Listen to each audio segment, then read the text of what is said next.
Anakapalli political heat Amaravati కారిడార్ను touch చేసింది. CM Ramesh వ్యాఖ్యలకు బాపట్ల ఎంపీ నందిగమ సురేష్ కౌంటర్ ఇచ్చారు. ఇక అనకాపల్లి నుంచి ఎంపీ అభ్యర్థిగా పోటీ చేస్తున్నా సరే రాజధానిగా అమరావతినే తన ఛాయిస్ అని సీఎం రమేష్ స్పష్టం చేశారు. అందుకు లెక్కేంటి, అసలు కారణాలేంటి, ఆ ఫుల్ డీటెయిల్స్ ఆదివారం రాత్రి 7 గంటలకు CM Ramesh and fighters only on TV9.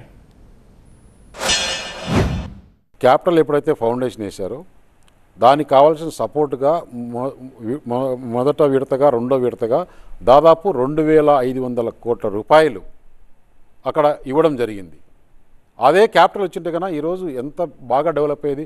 ఆ క్యాపిటల్ మార్చిన దానివల్ల ఈరోజు హైదరాబాద్ డెవలప్ అయింది లాస్ట్ 5 years. అక్కడ ఎప్పుడైతే ల్యాండ్ పూలింగ్లో ల్యాండ్ తీసుకున్నారో 50 వేల కోట్లు కాదు 1,00,000 కోట్లు దాంట్లో నుంచి ఆదాయం వచ్చిండేది.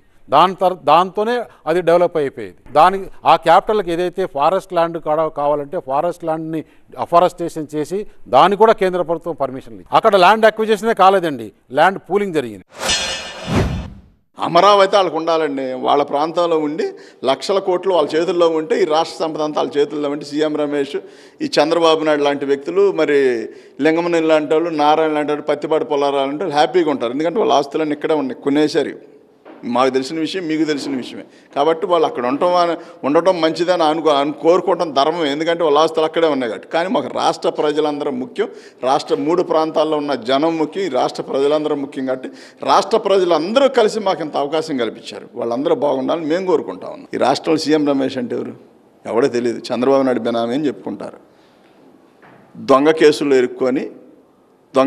ఇరుక్కొని ఫైనాన్స్ విషయంలో ఇరుక్కొని తప్పక బీజేపీలోకి జారుకొని బీజేపీకి కాళ్ళబడి బీజేపీలో చేరిన వ్యక్తి. టీడీపీ నుంచి చంద్రబాబు నాయుడు కూడా అక్కడ పంపించాడు. సీఎం రమేష్ బతుకు గురించి చెప్తా ఉన్నాయి. సీఎం రమేష్ అనే వ్యక్తి చంద్రబాబు నాయుడు కోసం బీజేపీ వాళ్ళ కాళ్ళు పట్టుకొని చేసిన పాపాలు కడుక్కోవడానికి బీజేపీలో చేరాడు. తప్ప సీఎం రమేష్ ఎవడు ఈ రాష్ట్రంలో ఎవడో తెలియదు. అది గమనించుకోవాలి ముందు.